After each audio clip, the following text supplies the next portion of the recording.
Bonsoir les élèves du tronc commun, j'espère que vous allez bien. Dans cette séance, Inch'Allah, on va expliquer ce qu'on appelle les extrémums d'une fonction, ou bien le maximum et le minimum d'une fonction. D'abord, on va commencer par la définition. Donc, on va définir ce qu'on appelle le maximum d'une fonction et le minimum d'une fonction. Donc, on dit que f de c est un maximum absolu de f si seulement si pour chaque x appartient à d de f, on a f de x inférieur ou bien égal f de c. Et pour dire que f de c est un minimum absolu de f, donc dans ce cas, pour chaque x appartient à d de f, on a f de x plus grand que f de c.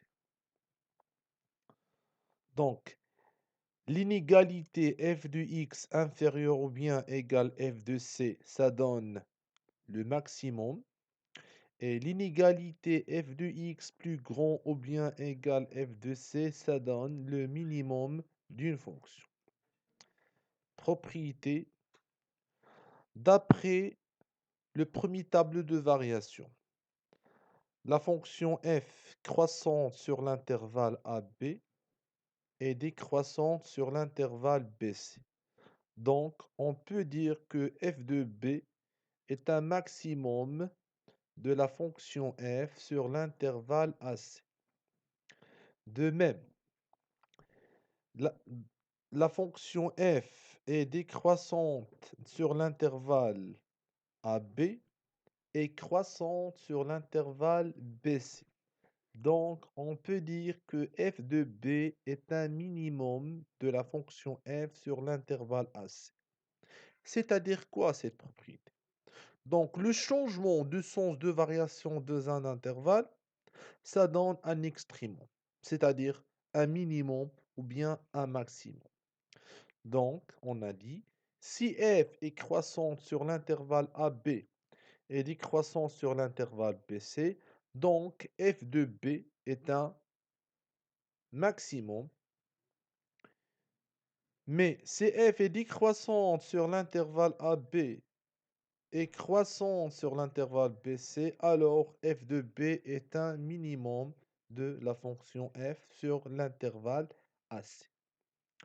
On passe maintenant à l'exercice d'application numéro 1. Soit f une fonction définie sur R par l'expression f de x égale 2x au carré moins 3x plus 1. Et on veut montrer que f de 3 sur 4 est un minimum absolu de f. Donc, on va comparer f de x et f de 3 sur 4. C'est-à-dire, on va calculer la différence f de x moins f de 3 sur 4, qui est égal, comme vous voyez.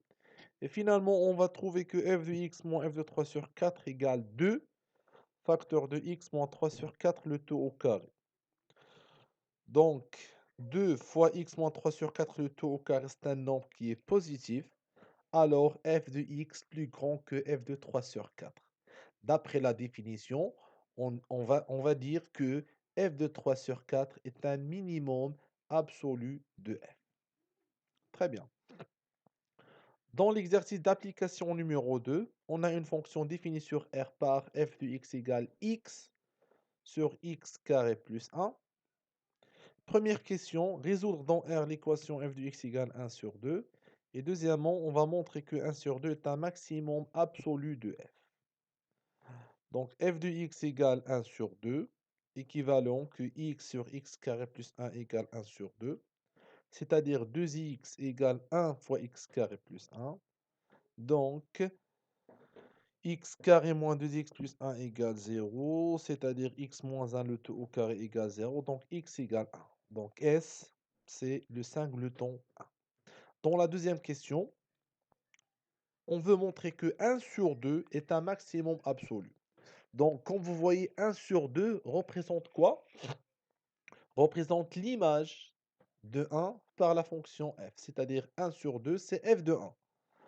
Parce que la solution d'équation f de x égale 1 sur 2, ça donne une solution, c'est x égale 1. Donc f de x moins 1 sur 2, c'est f de x moins f de 1.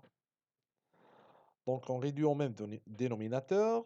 Donc on va trouver finalement, c'est moins x moins 1 le tout au carré sur 2 facteurs de x carré plus 1. Ce nombre est négatif, donc c'est-à-dire quoi? F de x inférieur ou bien égal f de 1. Et d'après la définition, f de 1 qui égale 1 sur 2 est un maximum absolu de f.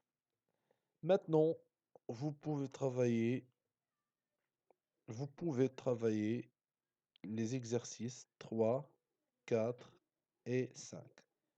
Très bien, merci pour votre attention.